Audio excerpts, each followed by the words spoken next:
महाराष्ट्र शासनानं अनुसूचित जातींच्या उपवर्गीकरणासंदर्भात न्यायमूर्ती अनंत बदर समितीमार्फत कार्यवाही सुरू केल्याच्या पार्श्वभूमीवर राज्यभरातून तीव्र विरोध व्यक्त केला जात आहे।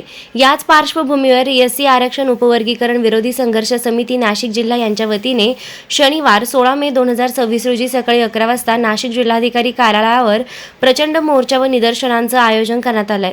या आंदोलनात विविध अनुसूचित जातींच्या संघटना, सामाजिक कार्यकर्ते, युवक, विद्यार्थी तसेच महिला मोठ्या संख्येने सहभागी होणार असल्याची माहिती संघर्ष समितीच्या वतीने देण्यात आली आहे। मोर्चानंतर जिल्हाधिकाऱ्यांमार्फत मुख्यमंत्री, उपमुख्यमंत्री, मुख्य सचिव आणि प्रधान सचिव यांना निवेदन सादर करण्यात येणार आहे।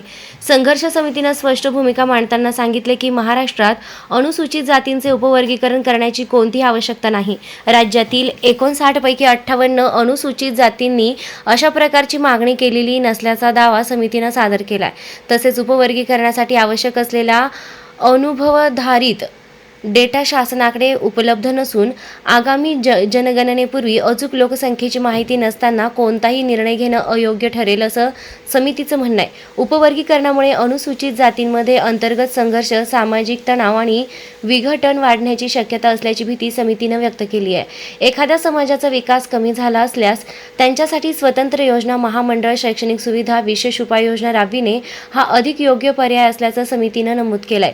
आरक्षण हा संविधानिक हक्क असून त्यामध्ये फूट पाडण्याचा कोणताही प्रयत्न समाजहिताच्या विरोधात आहे। अनुसूचित जातींचे सामाजिक व राजकीय ऐक्य अबाधित ठेवण्यासाठी हा लढा आहे असं संघर्ष समितीने स्पष्ट केलंय।